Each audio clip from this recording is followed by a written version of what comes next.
Good morning. ঘড়ির কাঁটায় 9:40 বাজে। তো স্নান টান সেরে নিয়েছি। আজকে হচ্ছে রবিবার। আর আমার কর্তা দোকানে গেছে, দেখি কি নিয়ে আসে। ব্রেকফাস্ট বললো যে রবিবার আজকে তো আর্জেন্টিনার খেলা ছিল, তো সবাই খেলা দেখেছে, যার জন্য আজকে ওই ডিম সেদ্ধ খেতে হিন্দমটরে যায়নি। আজকে বললো যে ঠিক আছে, দেখি ডিম নিয়ে আসি, পাউরুটি নিয়ে আসি, ঘরে ডিম সেদ্ধ আর পাউরুটি, এটা আর কি ব্রেকফাস্ট করবো। কালকে আমার কর্তা তোমরা দেখেই নিয়েছো যে এই র্যাকটা আমার কর্তা নিজে হাতে তৈরি করেছে। দেখতে বেশ ভালোই লাগছে। আর গাছের অনেক চিচিঙ্গা হয়েছে, চিচিঙ্গা আজকে তুলবো আর একটু শ্রেয়াদের বাড়িতে দেবো। আজকে আমি চিচিঙ্গা রান্না করব না, কিন্তু শ্রেয়াদের বাড়িতে একটু দেবো। সবাইকে মিলেমিশে আর কি ভাগ করে দেবো। গাছের জিনিস তো একে ওকে দিতে ভালো লাগে। কত ডিমের দামও বেশি, সাইজও ছোট, 8 টাকা করে। আমাদের দুজনে দুটো, নটুর একটা, 3টে। মানুষ কি খাবে বলো? একটা ডিম 8 টাকা। আসলে ডিমটা এখন মানুষের গায়ে ছোড়া হচ্ছে না, সেই জন্য ডিমের দাম বেড়ে গেছে। নটুকে আজকে ডিওয়ার্মিং করিয়েছি। রাত্রেবেলা কি হয়, খাইয়ে টাইয়ে ধরো আমি ওর মুখ টুক ধুয়ে দিই। এবার অনেক সময় কি হয়, ওই ঘরে গিয়ে ও বালিশের মধ্যে গড়াগড়ি খায়। তা আমি অতটা খেয়াল করিনি কালকে। এবার বোধহয় ওই ঘরে ছিল, আমার সঙ্গে সঙ্গেই তো ঘোরে, কিন্তু কালকে ওই ঘরে ছিল।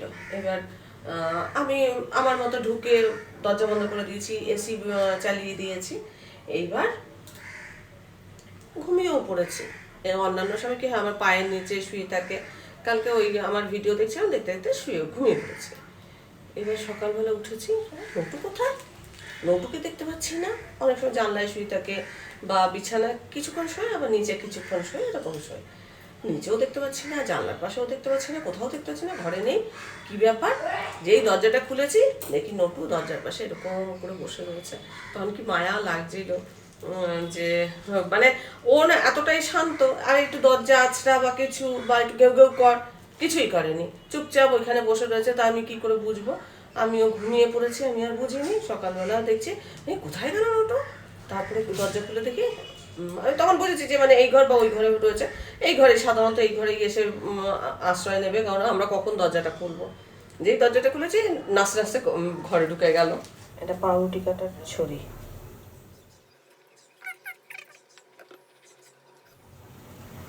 এই ছড়িটার মধ্যে যে দেখো করাত মতো বড় লোকে টিফিন হচ্ছে।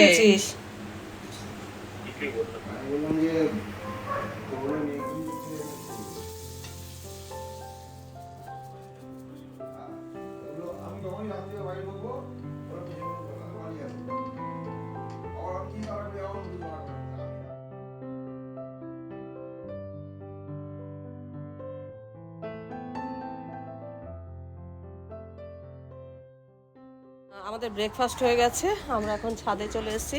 চিচিঙ্গা পারবো, তবে সব চিচিঙ্গা পারবো না, অনেকগুলো চিচিঙ্গা ধরেছে।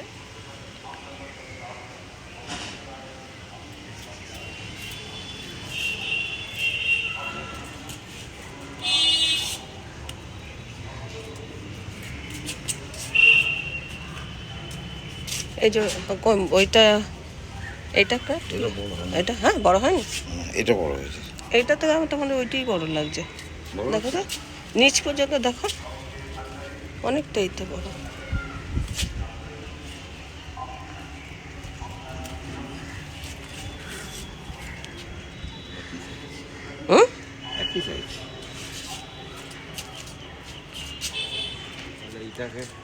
ওই ভেতরেরটা কেটে দাও, আর এই পাশে একটা আছে, এটা কাটো।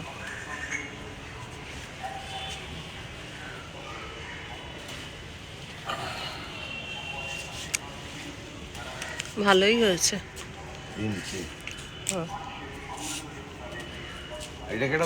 না ওইটা কাটো না, এইটা কাটো, এটা কাটো। দেখো এখানে, হ্যাঁ ছোট হয়ে তাহলে থাক, তাহলে থাক। এটা ছোট হলেও এটা বেশি আর বাড়বে না, পেকে উঠবে। বেয়াই বাড়ি দেওয়া হবে চিচিঙ্গা, গাছের চিচিঙ্গা। 4টে পারলাম, আর আমাদের এখানে 2টো রেখে দিলাম, আমরা কালকে খাবো। আবার যদি হয় আবার আরেকদিন আবার অন্য কাউকে দেবো।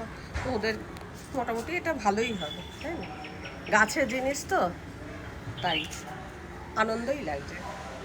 আর দিতে পারলেও আনন্দ লাগে। ধরো গাছের জিনিস কাউকে যদি আমি দিই, তার মধ্যেও আনন্দ আছে, তাই না বলো? সারা রাত বাইরে ছিল, সারা রাত বাইরে ছিল। ও তোর বাড়ির লোক এসিতে থাকে আর তোকে বাইরে রাখে। তুই যত নিজের ভাবি, আসলে তুই পর। এইরকম বাবু, তুই রেগে আছিস নাকি? রেগে আছো বাবু? তোমাকে বাইরে বের করে দিয়েছে বলে? হ্যাঁ, এইসব নালিচ, ছনা বাচ্চা। চিচিঙ্গা নিয়েছি, শ্রেয়াদের বাড়িতে যাচ্ছি, আর ওখান থেকে নার্সারিতে যাব। তো আজকে রান্নাবান্না সেরকম কিছু নেই, তার কারণ হচ্ছে কালকে রান্না যা করেছি সেগুলো সব রয়েছে। মাছ রয়েছে, তারপরে আলু, পটল, কুমড়ো, কাঁঠালের বিচি দিয়ে একটা তরকারি করেছিলাম, সেটাও রয়েছে। যার জন্য আজকে বিশেষ কিছু রান্নাবান্না করতে হবে না, এসে খালি জাস্ট ভাতটা করব। এই আর শ্রেয়ার মাকে জিজ্ঞাসা করলাম আপনারা চিচিঙ্গা খান? বলছে যে চিচিঙ্গা বুঝতে পারছে না কোনটা। তার মানে বুঝলাম যে চিচিঙ্গা খায় না। তারপরে অনেকে এটা হুপো বলে, আমার কথা হলো এটাকে হুপো বলে। এর ভেতরে একটা আছে ছোট, এটা দেখা যাচ্ছে না, এটা 3টে দেখা যাচ্ছে ঠিকই, 3টে দিচ্ছি না, 3টে দিলে শত্রু হয়। হ্যাঁ, সেই জন্য 3টে নয় 4টেই দিচ্ছি। এই খান না, খাননি এগুলো, খাননি? হ্যাঁ,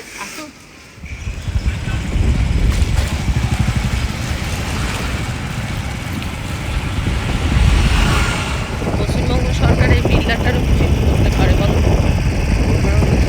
হ্যাঁ, হয়তো কোনোদিন কিছু করবে। হ্যাঁ, হয়তো করলেও করতে পারে, কিন্তু এই জায়গাটা আগে কত সুন্দর ছিল, কত লোকের বসবাস ছিল। এখন সেই হন্টেড হাউস বলে না, বিল্ডার ওই সেগুলো কোয়ার্টারগুলো দেখলে ওরকমই মনে হয় হন্টেড হাউস। মানে দেখাবো তোমাদের, হয়তো বহুবার দেখিয়েছি, তাও আজকে দেখাবো। আর কত লোক, এখানকার লোক কাজ, মানে কর্মসংস্থানের একটা ব্যবস্থা হয় না এখানকার ছেলেরা। এটা অবশ্য বিলাতে মেয়েদের কোনো ব্যাপার ছিল না, ছেলেদের ব্যাপার ছিল। বিলাই মোটরসে অনেক লোকজন চাকরি করতে পারবে। পুরো জঙ্গল ভরে আছে, আর অথচ এই জায়গাটাতে এই যে হসপিটাল ছিল, আমার শাশুড়ি মা ভর্তি হয়েছিল এখানে। আর ওটাও বড়, ওয়াগানগুলো যায়। হ্যাঁ,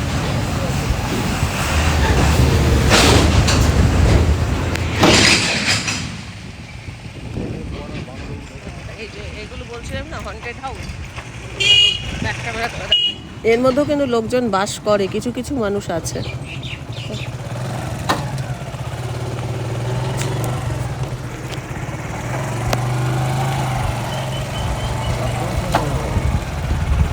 হ্যাঁ, হ্যাঁ, এমনকি রাস্তাটাও খুব খারাপ অবস্থা।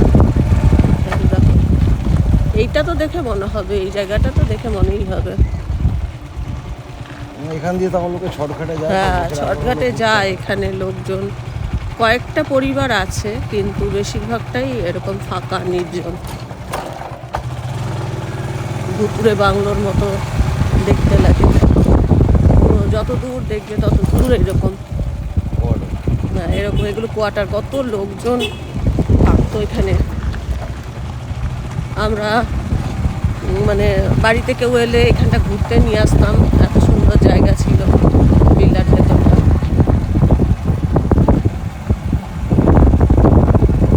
এইবার এখান থেকে পুরোটাই জঙ্গল।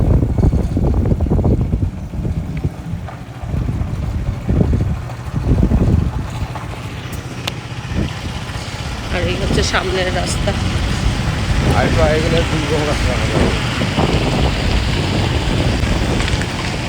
এখানে বিষাক্ত সাপ টাপও আছে।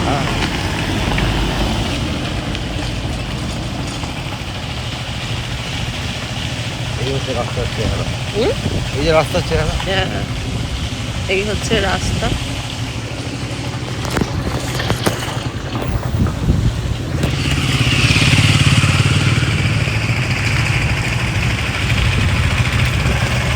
এই জমিটারও যদি কিছু মানে ব্যবস্থা করে ভালো। তাই না? তোমাদের কি মত? কমেন্ট বক্সে কমেন্ট করো। অনেক লোক কাজ পাবে আর কি এখানে যদি কিছু একটু হয়। কি অবস্থা রাস্তার দেখো, বাপরে বাপ, এইরকম অবস্থা রাস্তা। আর এইদিকে শ্রীরাম সিটিটা হয়েছে, অনেকে শ্রীরাম সিটি থেকেও আমার ব্লগ দেখে, মানে রীতিমতো খারাপ অবস্থা। এবার এই শ্রীরাম সিটি তারপর থেকে একটু ভালো রাস্তা, এগুলো ভালো রাস্তা।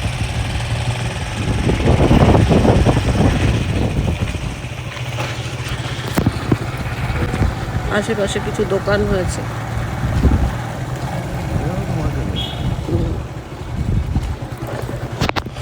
আর সিটির ভেতরে মার্কেট আছে, শ্রীরাম সিটির ভেতরে মার্কেট আছে। এই হচ্ছে নার্সারি, সাদা জবা, গোলাপি জবা, লাল জবা সবই আছে, বেল জুঁই সবই আছে।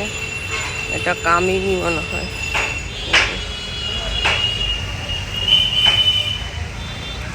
এগুলো কি ফুল গো? এটা এগুলো কি ফুল? না এই পাশে একটা অন্যরকম ফুল লাগছে, কামিনী নাকি? হ্যাঁ কি জুঁই? ওইটা ভুটান জুঁই। ও আজকে এসব আর কিছু দেখবো না, লাউয়ের দানা নেব। আমার জেঠির বাড়ির পাশেই আমি এসছি, এখানে আমার জেঠির বাড়ি ছিল। আইসক্রিম নেব করে একদম খুঁজে খুঁজে আমি পাচ্ছি না, আমার জেঠির বাড়ির পাশে।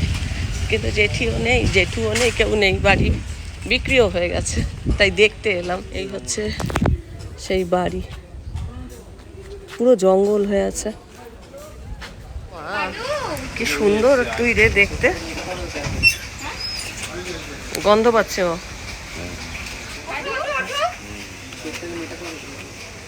ও গন্ধ পাচ্ছে, আমাদের বাড়ি তো আছে, তো কথা শুনেছে। কোথায়? এ বাবা, টিকটা কেটে গেছে। আমার জ্যাঠতো তো বোন গৌরী, ওর বাড়িতে যাচ্ছি, পাশেই বাড়ি। তাহলে এই গরমের মধ্যে একটু ঠান্ডা ঠান্ডা আইসক্রিমই খেতে ইচ্ছা করছে। আইসক্রিম এখন আমার জ্যাঠতো বোন গৌরীর বাড়িতে এসেছি, এসেই প্রসাদ, ঠাকুরের প্রসাদ। এই যে আমার বোন প্রসাদ দিচ্ছে। শোনা তুই পরে এই যে ঠাকুর পুজো দিয়ে উঠলো তাড়াতাড়ি করে। আমি ওকে ফোন করলাম যে আমি, হ্যাঁ আমি বললাম যে আমি কন্যাগড়ে এসছি, তুই কী করছিস? বলে এই তো আমি তোদের তো খুব মজা রে, অনেক টাকা বাড়লো, সেই কারণেই মিষ্টি, বল সেই কারণেই মিষ্টি। গিনি চা করে নিয়ে এলো।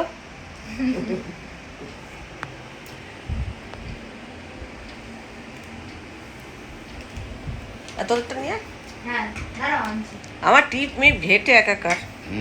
নার্সারিতে গেছিলাম, কি এনেছি? এই লাউয়ের দানা, রথের দিন পুতবো করে লাউয়ের দানা নিয়ে এসেছি। আর দোপাটি গাছ এনেছি, বিকেলে দেখাবো দোপাটিটা। লাঞ্চ সারবো, তারপরে আবার বেরোবো। আজকে ভাতে চাল ভিজিয়ে যায়নি, তাড়াতাড়ি করে আতপ চাল করে নেবো। প্রেশার কুকারে আলু সেদ্ধ বসিয়েছি, এখানে আজকে আতপ চাল করছি। আজকে আতপ চাল করছি যাতে তাড়াতাড়ি সেদ্ধ হয়ে যায়। যে কালকেকার তরকারি, আলু ছোলা দিয়ে, পটল টটল কুমড়ো দিয়ে তরকারি, আর এখানে মাছ আছে। যেহেতু আতপ চাল বসিয়েছি, আতপ চালের সাথে আলুটা সেদ্ধ হবে না, তাই সেই জন্য প্রেশার কুকারে আলাদা আলুটা সেদ্ধ বসিয়েছি। একটু ঘি দিয়ে আলু সেদ্ধ দিয়ে আগে খেয়ে নেবো, আর তারপরে মানে ওই মাছ আর তরকারি দিয়ে খাবো। আর আজকে ভাবছি চুলটা একটু কাটবো। চুলটা একটু কেমন কেমন হয়ে গেছে, সেই জন্য ভাবছি যে একেই তো সাদা মানে পাকা চুল, তার উপরে যদি একটুখানি সেটাকে ঠিকঠাক মেনটেন না করি তাহলে ঠিক ভালো লাগবে না দেখতে, মানে একটা অন্যরকম লাগছে। মনে ভাবলাম যে আজকে চুলটাও কাটবো। এবার আসার পর দেখো, ওখান থেকে এসে এখানে এই যে মুগ ডাল ভিজিয়ে রেখেছি, মুগ ডাল দিয়ে করব হচ্ছে পরোটা। ওটা বিকেলের জন্য করব, সেই জন্য মুগ ডালটা ভিজিয়ে রাখলাম। পরে ধরো খাওয়া দাওয়ার পর যাব হচ্ছে চুলটা কাটতে, তারপরে এসে ওটা করব। আর ওটা একটুখানি আমি রান্নার ভিডিও শ্যুট করছি, মানে এত বেলা 2টোর সময় আমি প্রস্তুতি নিচ্ছি। দেখো বেলা 2টো, যেহেতু এটা রাতে খাবো তাই মানে একটু দেরিতেই প্রস্তুতি নিলাম। যাই হোক, এই হচ্ছে ব্যাপার। বিকেলবেলা দোপাটি চারাগুলো দেখাবো, একদম ছোট্ট ছোট্ট চারা। দানা খুঁজতে গেছিলাম কিন্তু দোপাটির দানা পেলাম না, তাই চারাই নিলাম। এক একটা চারা নিল হলো 10 টাকা করে, আর 4টে চারা নিয়েছি। কি কালার বলতে পারেনি, বললো যে ফুল হলে তারপর বোঝা যাবে। লাল, আমার ইচ্ছা ছিল লাল দোপাটি নেওয়ার। এবার দানা হলে হয়তো লাল দোপাটির দানা নিয়ে আসতাম, সেটা বুঝতে পারতাম, কিন্তু সেরকমভাবে বলতে পারলো না। ঠিক আছে, যাই হোক, ফুলের অভাব হয় ঠাকুর পুজো, অন্তত এই সময়টা দোপাটি ফুল ফুটলে তাহলে মোটামুটি ফুলের অসুবিধা হবে না।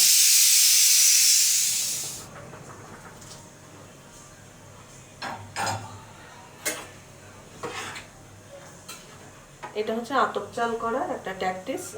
যারা ধরো আতপ চাল খেলে একদম নরম হয়ে যায়, ভাতগুলো খেতে ভালো লাগে না, কেন আঠা আঠা মতো হয়ে যায়, তারা এইভাবে করবে, দেখবে একদম ঝরঝরে যেরকম সেদ্ধ চালের ভাত খাও ওরমই হবে। জাস্ট একটু এই ঠান্ডা এই জলটা দিয়ে নিতে হবে একদম যখন হয়ে যাবে। আর এটা একদম মানে ফুল কুক করে 90% তোমার কুক হয়ে যাবে ভাতটা, কিন্তু 10% তোমাকে একটু শক্ত অবস্থাতে নামাতে হবে।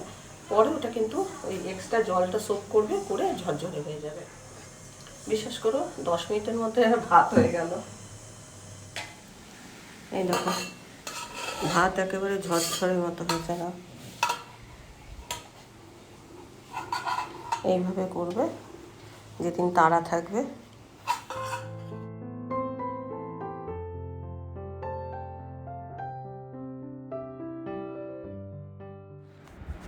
শুভ সন্ধ্যা বন্ধুরা।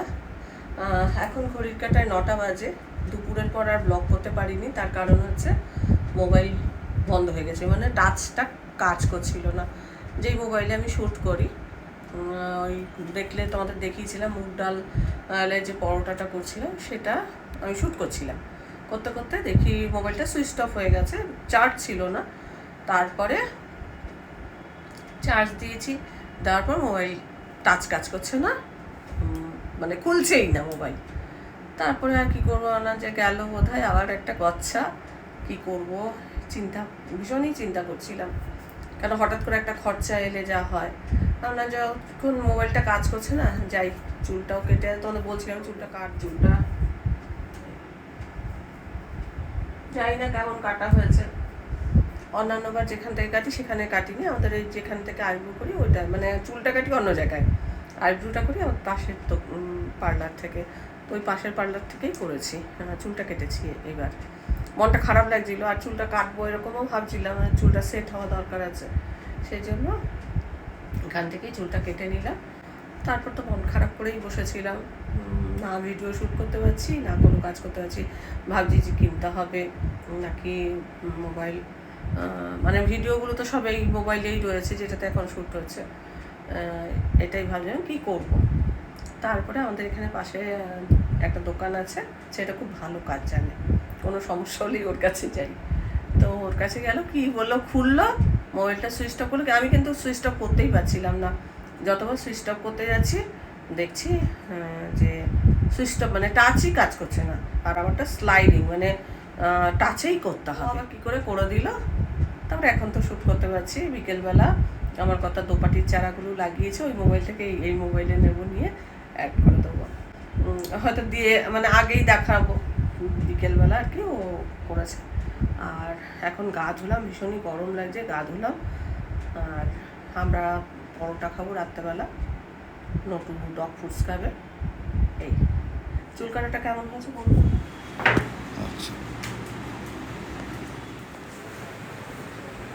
কি করো? এই যে পরোটাটা ভাজছি, দেখি। ও, চলো শুরু করি। লঙ্কা ঘিয়ে ভেজে নিয়েছি, আর এই পরোটা আর এই রায়তা, এই হচ্ছে আমাদের আজকের ডিনারের। চলো আমিও দেখিয়ে দিই একসঙ্গে।